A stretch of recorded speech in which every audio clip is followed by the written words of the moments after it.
Hi ನಮಸ್ತೆ, welcome back to food media. ನಾನು ಸೌಮ್ಯ.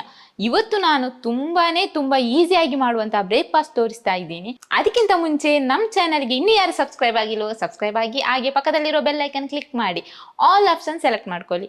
Friends, ನಾವು ಮುಂಚಿನ ದಿವಸ ರಾತ್ರಿ ಮಲಗುವಾಗಲೇ ಮಾರನೇ ದಿವಸ ಏನಪ್ಪ ಅಡಿಗೆ ಮಾಡೋದು, ಬೆಳಿಗ್ಗೆ ಏನು ತಿಂಡಿ ಮಾಡೋದು ಅಂತ ಹುಡ್ಕಾಡ್ತಾ ಇರ್ತೀವಿ. ಅದು ಯಾಕಂದ್ರೆ ನಮ್ಮ ಮನೆ ಗಂಡನನ್ನು ಕೆಲಸಕ್ಕೆ ಕಳಿಸ್ಬೇಕು, ಮಕ್ಕಳನ್ನ ಸ್ಕೂಲಿಗೆ ಕಳಿಸ್ಬೇಕು. ನಾವು ಬೆಳಿಗ್ಗೆ ಏಳುವಾಗಲೇ 10 ನಿಮಿಷ ಲೇಟ್ ಆಗಿರ್ತದೆ. ಬಂದು ಅಡಿಗೆ ಕೊನೆ ಬಂದು ಏನಪ್ಪ ತಿಂಡಿ ಮಾಡೋದು ಅಂತ ಹುಡ್ಕಾಡ್ತಾ ಇರ್ತೀವಿ. ಅವಾಗ ನಮ್ಗೆ ಹಲವಾರು ರೆಸಿಪಿಗಳು ನಮ್ಮ ಕಣ್ಣೆದುರು ಬಂದು ಹೋಗ್ತದೆ. ಅದರಲ್ಲಿ ನಾನು ನಿಮ್ಗೆ ಇವತ್ತು ತುಂಬಾ ಈಸಿಯಾಗಿ ಮಾಡುವಂತಹ ರೆಸಿಪಿಯನ್ನು ತೋರಿಸ್ತಾ ಇದ್ದೀನಿ. ಬನ್ನಿ ನಾವಿವತ್ತು ರೆಸಿಪಿನ ಮಾಡೋಣ. ನಾನಿವತ್ತು ನಿಮಗೆ ರವೆ, ಚಿರೋಟಿ ರವೆ ಅಥವಾ ಬಾಂಬೆ ರವೆ, ಅದರಲ್ಲಿ ನಾನಿವತ್ತು ಉಪ್ಪಿಟ್ಟು ಮಾಡೋದು ಹೇಗೆ ಅಂತ ತೋರಿಸ್ತಿದ್ದೀವಿ. ನಮ್ಮ ಮಂಗಳೂರು ಕಡೆ ಸಜ್ಜಿಗೆ ಅಂತ ಅಂತೀವಿ, ಸಜ್ಜಿಗೆ ಬಜಿಲ್ ಅಂತ ಅಂತೀವಿ. ನಾನು ಬಜಿಲ್ ಅವಲಕ್ಕಿ ಮಾಡ್ತಾ ಇಲ್ಲ, ಬರೀ ಉಪ್ಪಿಟ್ಟು ಮಾಡ್ತಾ ಇದ್ದೀನಿ. ನಾನಿಲ್ಲಿ ಉಪ್ಪಿಟ್ಟು ಮಾಡಲಿಕ್ಕೆ ತೆಂಗಿನೆಣ್ಣೆ ಯೂಸ್ ಮಾಡ್ತಾ ಇದ್ದೀನಿ. ಇದೊಂದು 4 ಟೀ ಸ್ಪೂನು, 4 ಅಥವಾ 5 ಟೀ ಸ್ಪೂನು ಎಣ್ಣೆ ಕಾದ ನಂತರ ನಾನು 1 ಟೀ ಸ್ಪೂನಷ್ಟು ಸಾಸಿವೆ ತಗೊಳ್ತಿದ್ದೀನಿ. ಸಾಸಿವೆ ಚಟಪಟ ಅಂತ ಸೌಂಡ್ ಆಗಬೇಕು. ಯಾವಾಗಲೂ ನಾವು ಕಡಲೆಬೇಳೆ ಅಥವಾ ಉದ್ದಿನಬೇಳೆ ಫಸ್ಟ್ ಹಾಕ್ತೀವಿ, ಇದರಲ್ಲಿ ಸಾಸಿವೆ ಫಸ್ಟ್ ಆಗಿದ್ದೀನಿ, ಯಾಕಂದರೆ ತುಂಬ ಫ್ಲೇವರ್ ಚೆನ್ನಾಗಿ ಕೊಡ್ತದೆ ಅಂತ. ನೋಡಿ, ಚಟಪಟ ಅಂತ ಸೌಂಡ್ ಆಗ್ತಾ ಉಂಟು. ಈಗ ನಾನು ಕಡಲೆಬೇಳೆ 1 ಟೇಬಲ್ ಸ್ಪೂನಷ್ಟು ಕಡಲೆಬೇಳೆ ತಗೊಂಡಿದ್ದೀನಿ. ಒಮ್ಮೆ ಅದಕ್ಕೆ ಸೌಟ್ ಹಾಕೊಳ್ಳೋಣ. ಈಗ 1 ಟೀ ಸ್ಪೂನಷ್ಟು ಉದ್ದಿನಬೇಳೆ ಒಮ್ಮೆ ಚೆನ್ನಾಗಿ ಕೈ ಆಡಿಸಿ. ಕಡಲೆಬೇಳೆ ಮತ್ತು ಉದ್ದಿನಬೇಳೆ ಸ್ವಲ್ಪ ಕಲರ್ ಚೇಂಜ್ ಆದಾಗ ನಾವು ಇದಕ್ಕೆ ಹಸಿಮೆಣಸಿನಕಾಯಿ ಹಾಕ್ಕೊಳ್ಳೋಣ. 1 ತಗೊಂಡಿದ್ದೀನಿ. ನಿಮಗೆ ಖಾರ ಜಾಸ್ತಿ ಬೇಕು ಅಂತ ಇದ್ದರೆ 2 ಹಾಕ್ಕೊಳ್ಳಿ. ಕರಿಬೇವಿನ ಎಲೆ ಸ್ವಲ್ಪ. ನಾನೀಗ ಚಿರೋಟಿ ರವೆ ಅಥವಾ ಬಾಂಬೆ ರವೆ ಅಂತ ಕೇಳಿದರೆ ಸಿಗ್ತದೆ ನಮಗೆ ಅಂಗಡಿಯಲ್ಲಿ. ಬಾಂಬೆ ರವೆ ಅಥವಾ ಚಿರೋಟಿ ರವೆ ಅಂತ ಕೇಳಿ. ಈಗ ಅದನ್ನು ಸಹ ಇದಕ್ಕೇನೆ ಹಾಕಿ ಚೆನ್ನಾಗಿ ಮಿಕ್ಸ್ ಮಾಡ್ಕೋಬೇಕು. ಇಲ್ಲಾಂದರೆ ನಮಗೆ ಎರಡೆರಡು ತಾಪತ್ರ ಇರ್ತದೆ. ಅದರಲ್ಲೊಮ್ಮೆ ಫ್ರೈ ಮಾಡಬೇಕು, ಅದನ್ನು ತೆಗೆದಿಡಬೇಕು. ಇದರಲ್ಲಿ ಹಾಗೆ ಏನಿಲ್ಲ, ತುಂಬ ಈಸಿಯಾಗಿ ಮಾಡ್ಬೋದು ನಾವು. ಇದು ಚೆನ್ನಾಗಿ ಫ್ರೈ ಆಗುವಾಗ ನಾವು ಈಚೆ ಕಡೆ ನೀರಿಗಿಡೋಣ.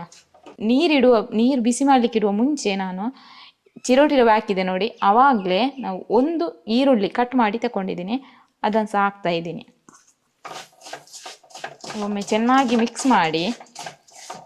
ನಾನು ಯಾವ ಕಪ್ಪಲ್ಲಿ ರವೆ ತಗೊಂಡಿದ್ದೀನೋ ಅದೇ ಕಪ್ಪಲ್ಲಿ 4 ಕಪ್ಪಷ್ಟು ನೀರು ತಗೊಳ್ತಾ ಇದ್ದೀನಿ. ಇದನ್ನೀಗ ಕುದಿಯೋಕ್ಕೆ ಬಿಡೋಣ. ಇದು ಕುದಿಬೇಕು ಚೆನ್ನಾಗಿ. ಇದಕ್ಕೇನೆ ನಾನೀಗ ಸ್ವಲ್ಪ ನಮಗೆ ರುಚಿಗೆ ಎಷ್ಟು ಬೇಕು ಅಷ್ಟು ಉಪ್ಪು. ನಾವು ರವೆನ ಫ್ರೈ ಮಾಡುವಾಗ ಲೋ ಫ್ಲೇಮಲ್ಲೇ ಫ್ರೈ ಮಾಡಬೇಕು. ಇದು ಈಗ ಚೆನ್ನಾಗಿ ಫ್ರೈ ಆಗಬೇಕು. ಈ ಈರುಳ್ಳಿ ಎಲ್ಲ ಅದರಲ್ಲೇ ಬೇಯಬೇಕು, ಅಷ್ಟು ಫ್ರೈ ಮಾಡಬೇಕು ನಾವಿದು ಫ್ರೈ ಆಗುವಷ್ಟೊತ್ತಿಗೆ ನಮಗೆ ನೀರು ಸಹ ಕುದೀತದೆ ಅದೇ ಟೈಮಲ್ಲಿ. ಇದು ಸಹ ಫ್ರೈ ಆಯಿತು. ಇಲ್ಲಿ ನೀರು ಸಹ ಕುದಿದಿದೆ. ಇಷ್ಟು ಕುದಿದ್ರೆ ಸಾಕು. ಈ ಥರ ಕೈ ಆಡಿಸ್ತಾ ನಾವು ನೀರನ್ನು ಹಾಕಬೇಕು.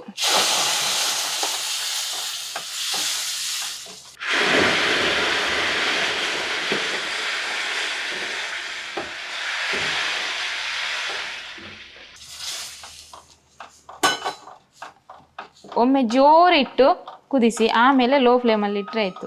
ನೀರು ಹಾಕಿದ ತಕ್ಷಣ ನಾವು ಟೊಮೆಟೊ ಹಾಕಬೇಕು 1.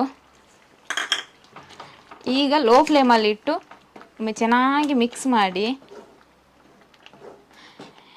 ನಾವು ಲಾಸ್ಟಿಗೆ ಟೊಮೆಟೊ ಹಾಕಿದರೆ ತುಂಬ ಚೆನ್ನಾಗಿ ಫ್ಲೇವರ್ ಕೊಡ್ತದೆ. ಮತ್ತು ಕೊತ್ತಂಬರಿ ಸೊಪ್ಪು ಇದ್ದರೆ ಈ ಟೈಮಲ್ಲಿ ಹಾಕಿ. ನೋಡಿ, ನಾನು 1 ಕಪ್ ಹಾಕಿದ್ದು ಎಷ್ಟಾಯಿತು.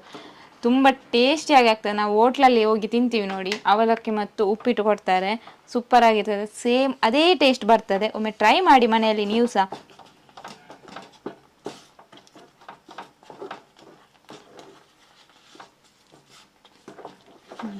ಆಯಿತು, ಗಟ್ಟಿ ಆಯಿತು. ಇದು ರೆಡಿ ಆಯಿತು. ನಾನೀಗ ಗ್ಯಾಸ್ ಆಫ್ ಮಾಡ್ತೀನಿ. ಮಾಡಿ ಒಂದು 5 ನಿಮಿಷ ಬಿಟ್ಟು ತಿನ್ನಿ, ತುಂಬ ಟೇಸ್ಟಿಯಾಗಿರ್ತದೆ. ನಾನು ಫುಲ್ಲು ಕ್ಲೋಸ್ ಮಾಡಿಲ್ಲ, ಸ್ವಲ್ಪ ಓಪನ್ ಇಟ್ಟಿದ್ದೀನಿ. ಯಾಕಂದರೆ ಅದರ ಬೆವರು ನೀರು ಕೆಳಗೆ ಇಳಿತದೆ, ಅದಕ್ಕೇ ಅದು ಇಳಿಬಾರ್ದು, ಅದಕ್ಕೋಸ್ಕರ. ಈಗ 5 ನಿಮಿಷ ಬಿಟ್ಟು ತಿನ್ನಿ, ಸೂಪರಾಗಿ ಟೇಸ್ಟಿಯಾಗಿ ಆಗ್ತದೆ. ಒಮ್ಮೆ ಟ್ರೈ ಮಾಡಿ ನೀವು, ಯಾಕಂದರೆ ತುಂಬ ಈಸಿಯಾಗಿ ಮಾಡ್ಬೋದು. ನಿಮ್ಮ ಹತ್ರ ನೆಲಗಡಲೆ ಇದ್ದರೆ ನೆಲಗಡಲೆ ಸಹ ಹಾಕಿ, ಅದು ಫ್ರೈ ಮಾಡುವಾಗಲೇ ಹಾಕಿ, ತುಂಬ ಟೇಸ್ಟಿಯಾಗಿ ಆಗ್ತದೆ. ನಾನಿಲ್ಲಿ ನೆಲಗಡಲೆ ಇರಲಿಲ್ಲ, ಹಾಗೆ ಹಾಕಲಿಲ್ಲ. ಮತ್ತು ಕೊತ್ತಂಬರಿ ಸೊಪ್ಪು ಸಹ ಹಾಗೆ ನಾನು ಹಾಕಲಿಲ್ಲ. ನಾನು ಆವಾಗಲೇ ಹೇಳಿದೆ, ಕೊತ್ತಂಬರಿ ಸೊಪ್ಪು ಎಂಡಿಗಿಂತ ಸ್ವಲ್ಪ ಮುಂಚೆ ಹಾಕಿ ಫ್ರೈ ಮಾಡಿ, ಚೆನ್ನಾಗಿ ಕುದಿಸಿ ಅಂತ. ಇದು ನಾವು ಒಂದು 5 ನಿಮಿಷ ಬಿಟ್ಟು ತಿಂದರೆ ಸೂಪರಾಗಿ ಆಗ್ತದೆ. ನಾವು ಹೋಟ್ಲಲ್ಲಿ ಹೋಗಿ ಹೇಗೆ ತಿಂತೀವೋ ಅದೇ ಟೇಸ್ಟ್ ಇರ್ತದೆ. ಬೇಕಾದ್ರೆ ನೀವು ಟ್ರೈ ಮಾಡಿ ಮನೆಯಲ್ಲಿ, ನಾನು ಹೇಳಿದ ರೀತಿಯಲ್ಲಿ ಮಾಡಿ, 100% ಚೆನ್ನಾಗಾಗ್ತದೆ.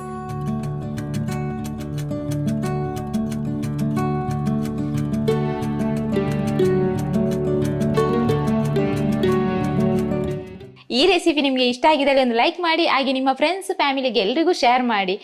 ನೀವು ಎಷ್ಟು ಶೇರ್ ಮಾಡ್ತೀರೋ ಅಷ್ಟು ನನಗೆ ನೀವು ಪ್ರೀತಿ ಪ್ರೋತ್ಸಾಹ ಕೊಟ್ಟ ಹಾಗೆ. ಯಾರಿಗಾದರೂ ಇದರ ಬಗ್ಗೆ ಏನಾದರೂ ಹೇಳಬೇಕು ಅಂತ ಇದ್ದರೆ ಕಮೆಂಟಲ್ಲಿ ನನಗೆ ತಿಳಿಸಿ. ಇದರ ಇನ್ನೊಂದು ರೀತಿಯಲ್ಲಿ ಸಹ ಮಾಡ್ಬೋದು ರೆಸಿಪಿ. ಇದನ್ನು ತುಂಬ ಇನ್ನೊಂದು, ನನಗೆ 4 ಕಪ್ ನೀರು ಹಾಕಿದ್ರಲ್ಲಿ 2 ಕಪ್ ನೀರು ಸಹ ಹಾಕಿ ಮಾಡ್ಬೋದು. ಅದು ರೆಸಿಪಿ ಬೇಕು ಅಂತಿದ್ರೆ ನೀವು ಕಮೆಂಟಲ್ಲಿ ನನಗೆ ತಿಳಿಸಿ, ಖಂಡಿತ ನಾನು ರೆಸಿಪಿ ಮಾಡಿ ಹಾಕ್ತೀನಿ. ಓಕೆ ಫ್ರೆಂಡ್ಸ್, ನಾನು ಇನ್ನು ಮುಂದಿನ ವಿಡಿಯೋದಲ್ಲಿ ಸಿಗ್ತೀನಿ. ಅಲ್ಲಿವರೆಗೂ ಟೇಕ್ ಕೇರ್, ಬಾಯ್.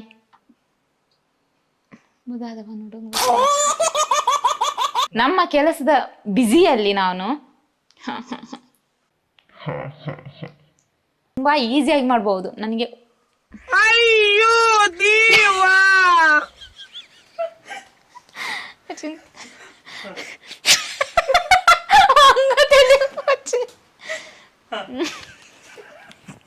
ಬೇಗ ಬೆಳಿಗ್ಗೆ ಹೇಳುವಾಗ ನಾವು ಬೆಳಿಗ್ಗೆ ಏಳುವಾಗಲೇ 10 ನಿಮಿಷ ಲೇಟ್ ಆಗಿರ್ತದೆ. ಅಡಿಗೆ ಕೋಣೆಗೆ ಬಂದು ಹುಡ್ಕಾಡ್ತಾ ಇರ್ತೀವಿ ಏನು ಮಾಡೋದು ಅಂತ. ಅವಾಗ ನಮ್ಗೆ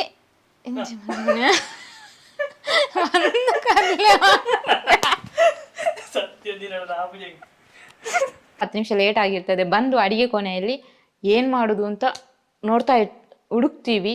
ಅವಾಗ ನಮಗೆ ರವೆ ಸಿಗ್ತದೆ.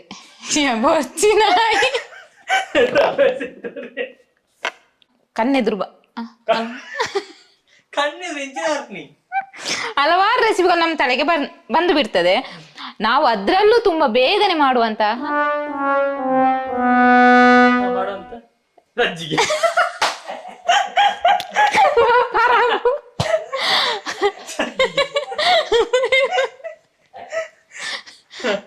ಮಾಡುದಂತ ಗೊತ್ತು ಜೀವನ್ನೆ ಯಾರಿಗೆ ಉಂಟು ಈಗ ಬಂದು ಓಡ್ಲಿಕ್ಕೆ. ನಾವು ಬೆಳಿಗ್ಗೆ ಬೆಳಿಗ್ಗೆ ನನ್ನ ಕತ್ತಲ ಬೆಳಿಗ್ಗೆ